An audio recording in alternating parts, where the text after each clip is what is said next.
Hello, partners, friends, fellow advocates for equity and justice. My name is Ashely Kenneth, and I have the honor of being the president and CEO of the Commonwealth Institute for Fiscal Analysis. I am so proud of our team for putting on such a dynamic policy summit over the last 3 days. We have had fantastic speakers, we engaged in critical conversations, and we set aside time to learn and practice rest and self-care. I, for one, truly believe that rest is revolutionary, and as advocates, we need to make more space for it. We also spent time together in this virtual space to think critically about how our collective past in Virginia must be a catalyst that helps lead to a more transformative future. TCI has undergone our own transformation this year. We've had some significant staff changes, including our founder, Michael Cassidy, stepping down earlier this year, and me taking the helm as the new president and CEO. We launched new branding that speaks better to who we are as an organization. And we have a new, more accessible and interactive website. We also have a new strategic plan as an organization, and it is that plan and that vision that we will hold tight to over the next several years. At TCI, we recognize that the barriers to mobility and opportunity experienced today by Black, immigrant, LGBTQIA, Indigenous, and white working class people all stem from the policies and mindsets initially created to justify slavery, sharecropping, segregation, mass incarceration, and other iterations of racialized oppression. We also acknowledge that people of color and their experiences, and Black folks specifically, are often left out of conversations and policy work, even in social justice spaces. Despite the fact that this pattern of violence against Black people is foundational to Virginia's history. As we've heard in some of this week's conversations, these systems were created by design, and therefore it will take intentional, purpose-centered, and people-centered work to create lasting and transformational change. It's time to be bold. I believe that if we intentionally and consistently apply a lens that centers Black people in particular, and all of their identities, joy, achievement, and struggle for freedom and opportunity in our policy and our advocacy work, we will endeavor to address the root causes of racism and inequity.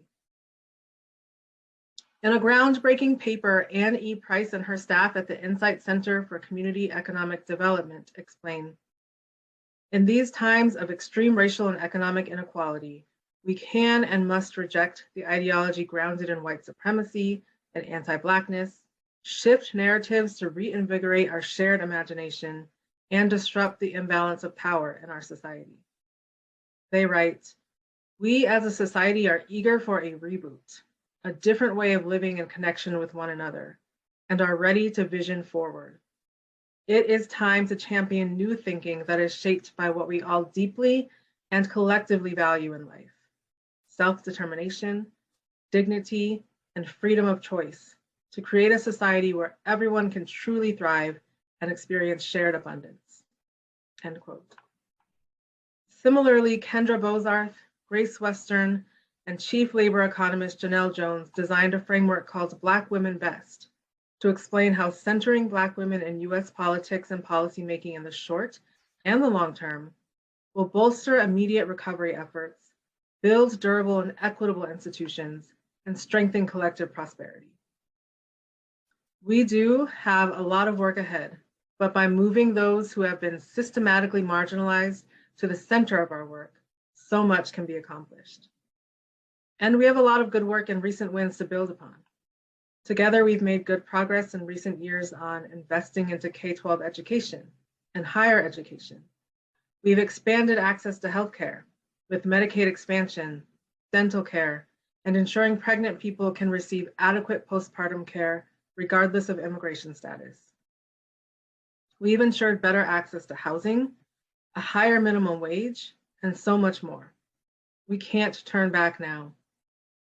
There will be some important tax policy debates ahead, and as advocates, we should ensure that any tax proposals also have offsets like a refundable earned income tax credit. And we make sure that we aren't risking future budgets, but that we're investing in and sustaining our future. We have to ensure that all kids have access to healthcare, regardless of their immigration status. We must provide greater support for returning citizens and eliminate harmful fines and fees that keep people in a perpetual cycle of poverty. We must continue to invest in our teachers and our schools in equitable ways so that all of Virginia's children have the opportunity to succeed regardless of their zip code. We must strengthen worker power and the rights of unions to collectively bargain. We must continue to invest in us. We have lost so much and so many over the last 2 years. As advocates, we need to take care of ourselves and each other so that we're prepared to do the work to advance racial and economic equity and care for our communities. I want to thank Steve Phillips, our keynote for this week, and all of our amazing panelists, including Senator Jennifer McClellan and Delegate Kathy Tran. Thank you to our Spanish language interpreters. Thank you to the TCI board and the TCI staff for embracing our collective vision and pushing full steam ahead. And thank you, our partners and friends, for your continued support. Let's continue to hold fast to our convictions, shift the narrative, center impacted people, and advance bold policy solutions together.